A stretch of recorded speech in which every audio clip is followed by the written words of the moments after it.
Next chapter third जो है अपना है constitution of local complaint committee. तो जो लोकल कंप्लेंट कमेटी है उसका हम कॉन्स्टिट्यूट कैसे करेंगे वो है चैप्टर थर्ड में सेक्शन 5 से लेके सेक्शन 8 तक। अब जो सेक्शन 5 है वो क्या कहता है, notification of district officer. District officer का क्या नोटिफिकेशन होता है, the appropriate government may notify from among the following person as a district officer for every district to exercise powers or discharge functions under this act. तो जो appropriate government है वो हर district पे एक डिस्ट्रिक्ट ऑफिसर नॉमिनेट करेगी जो इस act की पावर को फंक्शनिंग करेगा। अ डिस्ट्रिक्ट मजिस्ट्रेट और एडिशनल डिस्ट्रिक्ट मजिस्ट्रेट, तो जो डीएम या एडीएम जो होता है उसको बनाया जा सकता है डिस्ट्रिक्ट ऑफिसर, या फिर कलेक्टर और डिप्टी कलेक्टर, कलेक्टर और डिप्टी कलेक्टर, इनमें से किसी को भी अप्रोप्रिएट गवर्नमेंट जो है वो डिस्ट्रिक्ट ऑफिसर नॉमिनेट करेगी। और ये डिस्ट्रिक्ट ऑफिसर जो है वो एलसीसी को कॉन्स्टिट्यूट करेगा सेक्शन 6 के अंडर में। तो constitution of jurisdict and jurisdiction of local complaint committee ये सेक्शन 6 में आता है। तो ये भी इंपॉर्टेंट पार्ट है कि सेक्शन 6 आपसे पूछ लिया जाता है या एलसीसी के बारे में पूछा जाएगा तो सेक्शन 6 बताएं। One first point is every district officer shall constitute in the district concerned a local complaint committee to receive complaints of sexual harassment from, कहाँ से जो कंप्लेंट रिसीव करेगी एलसीसी उसके लिए पॉइंट जो है establishment where the ICC has not been constitute, जहाँ पे आईसीसी कंस्टिट्यूट नहीं की गई है। और आईसीसी कहाँ पे कंस्टिट्यूट नहीं होगी, जहाँ पे लेस देन 10 वर्कर्स होंगे, किसी वर्क प्लेस पे लेस देन 10 वर्कर्स, ये भी इंपॉर्टेंट पॉइंट है। लेस देन 10 वर्कर्स जहाँ पे होंगे वहाँ पे आईसीसी कॉन्स्टिट्यूट नहीं की जाएगी, वहाँ पे एलसीसी कॉन्स्टिट्यूट की जाएगी या वहाँ से एलसीसी को कंप्लेन दी जाएगी। Then where the complaints is against the employer itself,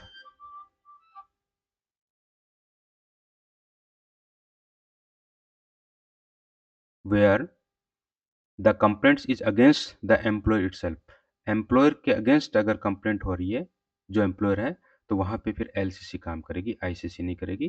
then for domestic workers, जो जितने भी डोमेस्टिक वर्कर्स हमने पढ़े थे उनके अगर सेक्सुअल हरासमेंट का केस है तो एलसीसी हैंडल करेगी। Second point is the district officer shall designate one nodal officer to receive complaints in, तो जो डिस्ट्रिक्ट ऑफिसर्स है वो एक नोडल ऑफिसर डेजिग्नेट करेगा कंप्लेंट रिसीव करने के लिए एवरी ब्लॉक लेवल पे, तालुका लेवल पे, तहसील लेवल पे या ट्राइबल एरिया रूरल एरिया जहाँ पे भी है वहाँ पर एक नोडल ऑफिसर्स की नियुक्ति की जाएगी। देन वार्ड और municipal in the urban area, urban area में जहाँ पे है वहाँ पे वार्ड लेवल पे या म्यूनिसिपलिटी लेवल पे एक नोडल ऑफिसर को नियुक्ति दी जाएगी।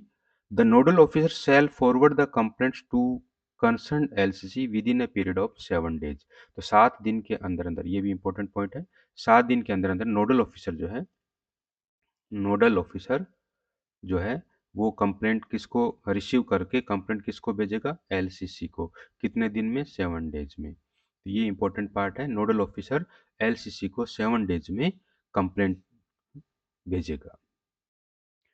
देन सेक्शन 7 क्या कहता है, section 7 composition tenure and other terms and condition of LCC, जो भी हमने आईसीसी में ऊपर पढ़ा था सेक्शन 4 में कॉन्स्टिट्यूशन के टाइम, उसी टाइप का एलसीसी के अंदर है कि एलसीसी में कितने मेंबर्स होंगे और कौन कौन से मेंबर होंगे। तो the LCC shell consist of the following members nominated by the district officer, यहाँ पे ध्यान रखना है कि डिस्ट्रिक्ट ऑफिसर जो है वो नॉमिनेट करेगा एलसीसी में और आईसीसी में जो एम्प्लॉयर होता है वो नॉमिनेट करता है। फर्स्ट वन इज चेयरपर्सन, वहाँ पे प्रिसाइडिंग ऑफिसर था, यहाँ पे चेयरपर्सन होगा।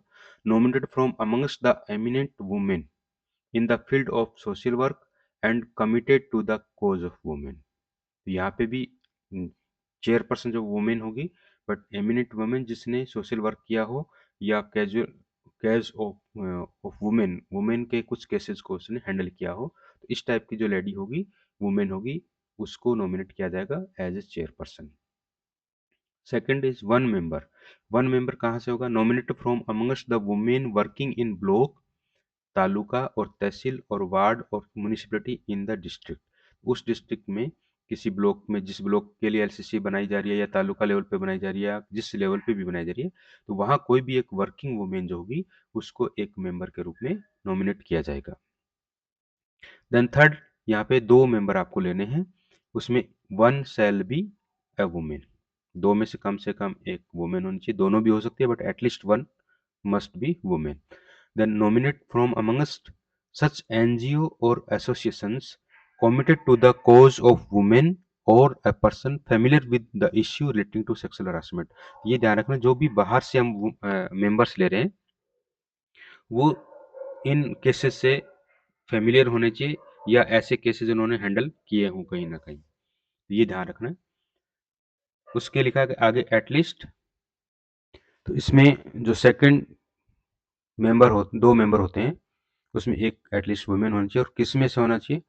At least one of the nominee shall be women belonging to SC, ST, OBC minority community notified by the central government।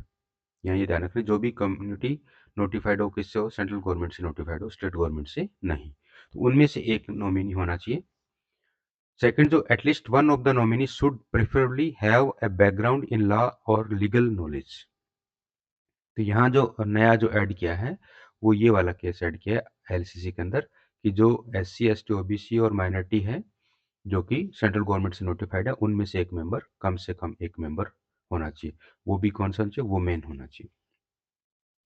Next fourth है एक्स ऑफिशियो मेंबर। तो the concern officer dealing with the social welfare और women and child development in the district. तो जो x officio member होगा वो social welfare को dealing कर रहा हो या फिर कोई वुमेन हो जो कि चाइल्ड डेवलपमेंट को में काम कर रही हो डिस्ट्रिक्ट के अंदर, तो इस टाइप से एलसीसी के अंदर मिनिमम 5 मेंबर्स होते हैं, ये ध्यान रखना है। एलसीसी में कितने मेंबर्स होंगे? मिनिमम 5, और आईसीसी में मिनिमम कितने होते हैं? 4। Next, the chairperson and every member of LCC shall hold office for a period specified by the district officer not exceeding 3 years। Same ICC की तरह है, उसमें एम्प्लॉयर स्पेसिफाइड करता है, इसमें डिस्ट्रिक्ट ऑफिसर स्पेसिफाइड करता है, बट मैक्सिमम टाइम जो है वो 3 इयर्स का ही होगा। जो भी जो अपॉइंटमेंट डेट होगी उससे 3 साल मैक्सिमम टाइम होगा। तो ये था आईसीसी एलसीसी का कॉन्स्टिट्यूशन और कंपोजिशन। आगे इसमें जो हमने पढ़ा है, the chairperson under point 1 above and members nominated under point 3 above shall be entitled to prescribe fees और allowances for holding the prescribe proceeding of the LCC. Point 1 above means जो chairperson है, और मेंबर्स जो point 3 के अंदर जो nominate है वो इंटाइटल्ड होगा फीस के लिए और अलाउंसेस के लिए। और फीस क्या होगी? एज पर रूल्स चेयरपर्सन को 250 रुपीज और उसके साथ साथ ट्रेवलिंग एक्सपेंसेस, और जो मेंबर्स हैं ईच मेंबर्स उनको 200 रुपीज पर डे और ट्रेवलिंग एक्सपेंसेस मिलेगा। और ये कौन रिस्पॉन्सिबल होगा इसके लिए? District officer. आईसीसी में कौन होगा? एम्प्लॉयर। एलसीसी में कौन होगा? District officer. Then for conducting inquiry at least 3 members. यहाँ पे भी एटलीस्ट 3 मेंबर्स है, वहाँ पे भी एटलीस्ट 3 मेंबर्स थे, बट यहाँ पे 3/5 का केस है, वहाँ पे 4/5 का केस था, सॉरी 3/4 का, क्योंकि वहाँ 4 मेंबर्स थे तो 3 आउट ऑफ 4 थे, यहाँ 5 मेंबर्स है तो 3 out of 5। Second point is chairperson और members of the LCC shall be removed from the committee if he और सी। जो हमने आईसीसी में पढ़ा था वही सेम चारों पॉइंट इसके अंदर है। या तो वो contravenes the provision of section 16 publication वाला, या has been convicted for an offence और an inquiry into an offence under any law is pending against him. इसने कोई ऑफेंस में कन्विक्ट हो चुका है या उसके अगेंस्ट इंक्वायरी चल रही है जो कि पेंडिंग चल रही है। C point has been found guilty in any discipline proceeding. किसी डिसिप्लिनरी प्रोसीडिंग में वो गिल्ट महसूस हुआ है, मतलब उसका दोष साबित हुआ है, या फिर उसके अगेंस्ट प्रोसीडिंग चल रही है। Has so abused his position, या अपने पोजीशन को गलत इस्तेमाल कर रहा है पब्लिक इंटरेस्ट पे, तो उस केस में इन मेंबर्स को या चेयरपर्सन को रिमूव किया जा सकता है एलसीसी से। द वैकेंसी सो क्रिएटेड, इस टाइप की जो वैकेंसी क्रिएटेड होगी वो फ्रेश नॉमिनेशन के द्वारा वापस भरी जाएगी। तो सेम आईसीसी वाला केस है इसमें भी। तो ये था आपका एलसीसी सेक्शन 6। अब जो सेक्शन 8 आ रहा है उसमें ग्रांट एंड ऑडिट है। सेक्शन 8 में क्या है, ग्रांट्स एंड ऑडिट्स, कि ग्रांट्स कहाँ से मिलेगा और उसकी ऑडिट कौन करेगा। The central government may make grant to the state government, तो सेंट्रल गवर्नमेंट जो है वो ग्रांट किसको देगी, स्टेट गवर्नमेंट को, for the payment of fees और allowances to chairman and nominated members of LCC. और जो स्टेट गवर्नमेंट है वो फिर एजेंसी को सेटअप करके उसको ट्रांसफर करेगी ग्रांट्स टू दैट एजेंसी। तो स्टेट गवर्नमेंट किसको देगी, एजेंसी को। और जो एजेंसी है वो पे करेगी किसको, डिस्ट्रिक्ट ऑफिसर को, जो डिस्ट्रिक्ट ऑफिसर नॉमिनेट किया गया था। Shall pay to the district officer such sums as may be required for the payment of fee allowances chairman and nominated members of LCC. तो ग्रांट का क्या सिस्टम रहेगा, central government देगी state government को, state government देगा agency को, और agency किसको देगी, डिस्ट्रिक्ट ऑफिसर को। Third point, the accounts of the agency shall be maintained and audited in such manner as may be prescribed in consultation with the accountants general of the state, and the person holding the custody of the accounts of the agency shall furnish audited copy of accounts and auditors report thereon the state government before prescribed date।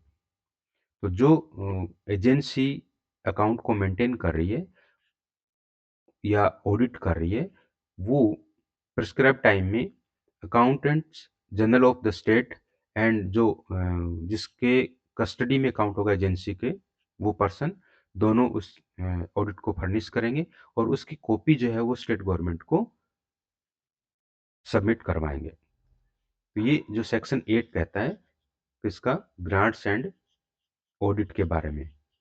तो grant के बारे में ये लिखा है कि सबसे पहले सेंट्रल गवर्नमेंट जो ग्रांट है वो स्टेट गवर्नमेंट को देगी, स्टेट गवर्नमेंट जो है वो एजेंसी को ट्रांसफर करेगा, और एजेंसी जो डिस्ट्रिक्ट ऑफिसर को ट्रांसफर करेगा, और डिस्ट्रिक्ट ऑफिसर जो है चेयरपर्सन और जो भी मेंबर्स हैं उनको उसका फीस और अलाउंसेस देगा। तो ये था चैप्टर 3 जिसमें आप सेक्शन 5 to 8 पढ़ रहे हैं। आगे के हम नेक्स्ट वीडियो में देखेंगे।